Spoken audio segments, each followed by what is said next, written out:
tere, austatud kuulajad ja vaatajad, lugupeetud Reet, vastan teie küsimusele. Ennem tervitan Eesti Ekspressi, kes arvab, et ma teen siin diktori õpinguid, viin läbi, et kõik minu videoklipid on lihtsalt kõnelemine kaamerasse, aga see ongi eesmärk, mitte kirjutada teksti, millest küsijad võivad arvata, et see tekst on kirjutatud näiteks sekretäri poolt, vaid rääkida silmast silma oma mõtteid ja vastata teie küsimustele, nii et ma ei olegi mõelnud mingit tingeltangelit või actionit ja väikseid koduvideosid ja filme teile näidata.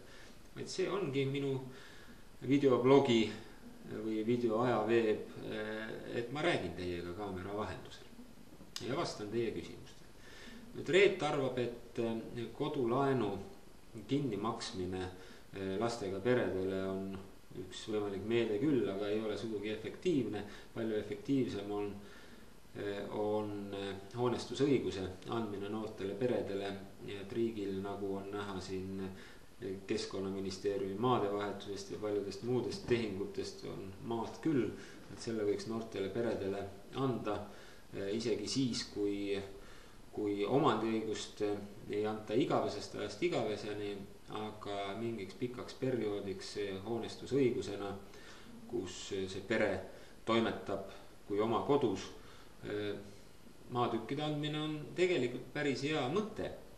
Nüüd iseenesest sõltub see muidugi omavalitsustest, sest riik võib ka otse selliseid planeeringuid välja kuulutada riigimaale. Selle algatuse muide on teinud Lennart Meri omal ajal, selliste algatuste peale, maa kinkimise algatuste peale mõtles ka Arnold Rüütel.